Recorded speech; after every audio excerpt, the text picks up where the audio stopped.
Welcome back to Kilmeade and Friends. Some of the big news today that doesn't involve politics or Iranians' nuclear weapons is the passing of Joe Frazier, former heavyweight champion, Olympic gold medalist at the age of 67 years old. A man that fought against him, got to know him, has infinite amount of respect for him. Joins us now, the world famous and former world champion himself, George Foreman. George, thanks so much for doing this. Yeah, thanks back at you. Hey, George, you know, everyone's been focused on Muhammad Ali. When the three of you guys and Kenny Norton and Larry Holmes get together, people are worried about Ali.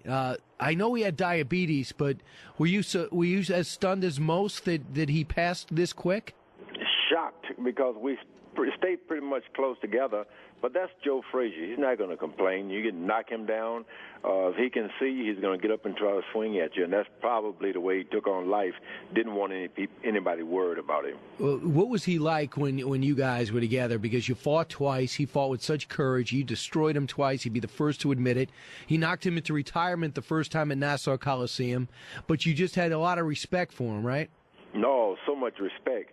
Joe Frazier, the bell ring, he wouldn't back away from King Kong. I knew, because I had him down a couple of times. Even after 6 times he got up, still looking for me.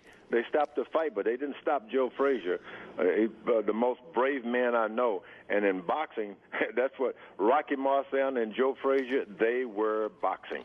Well, I want you to hear how it sounded when young George Foreman, undefeated, took on Joe Frazier, fresh off a win over Muhammad Ali. And we'll find out tonight just how good George Foreman is in punching and in taking a punch. I think he hurt Joe Frazier. I think Joe is hurt. Angie Dundee, Ali's trainer, right next to me, is saying it. You may hear him. Down goes Frazier! Down goes Frazier! Down goes Frazier! What was that like, George? Boy, what a wonderful night. But when I got the message of Joe's passing, it was like, down goes George. I just didn't expect that. It was rough on me especially. I know it's rough on his family, but you talk about a hero.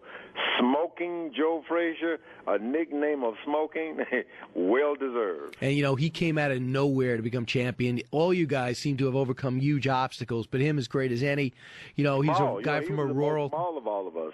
He wasn't tall. They said 5'10", but he never saw a day that he was 5'10". But he made all of us run, that's for sure.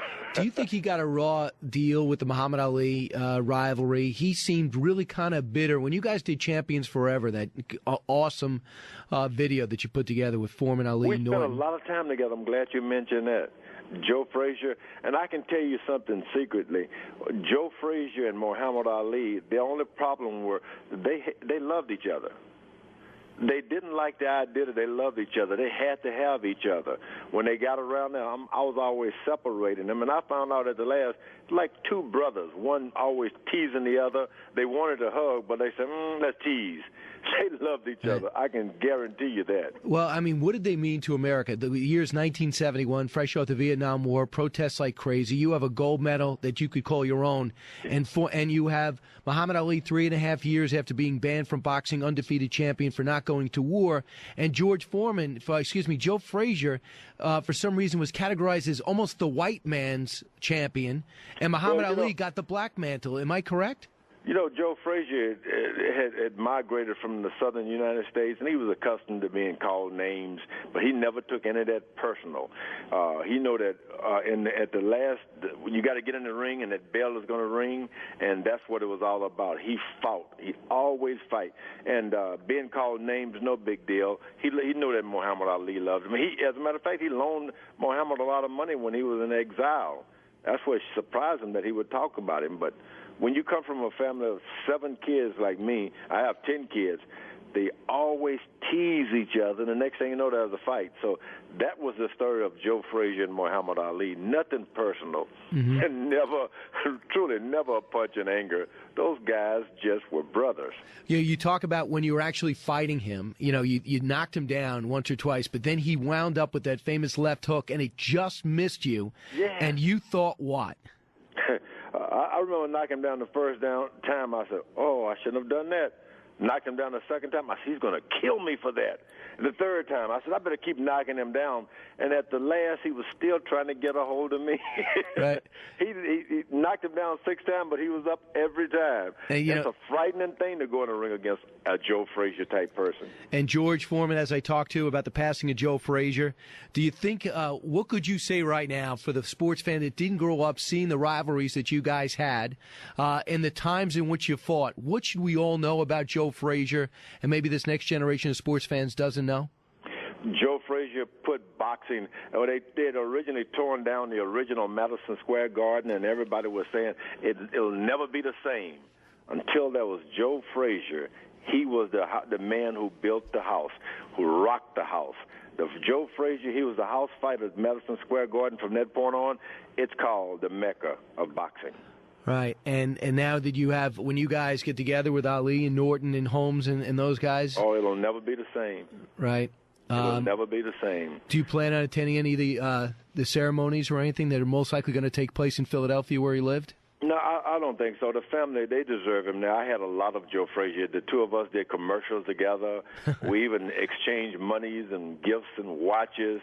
Now, I'll allow the family to enjoy the last services of sending their dad off into heaven, and they deserve it. And, George, but one last question about you. I don't see you on HBO anymore. Where are you? What are you doing these days? You know, I'm at home. I had 10 kids, of course. Now I've got my 6th grandchild coming any day. I can't even leave in because I may miss out. And if I miss out, I can't even name them George. You know, so I'm staying pretty close to home these days, having a good life. I raise the horses and the dogs. And, of course, I travel and promote products, but I'm most happy at home now. Well, I'll tell you what, the property you have, as you told me, in Marshall, Texas, you haven't even seen it all yet. Have you been able to see everything that you own? No, when you, I think that'll be like one of those passing things when it's time to go. Your mind will move swiftly past everything you own. Then you realize, didn't own much anyway. Bye. Well, George, thanks so much. Always great to hear from you, and nobody better to talk about Joe Frazier than George Foreman. Thanks, George. Bye-bye.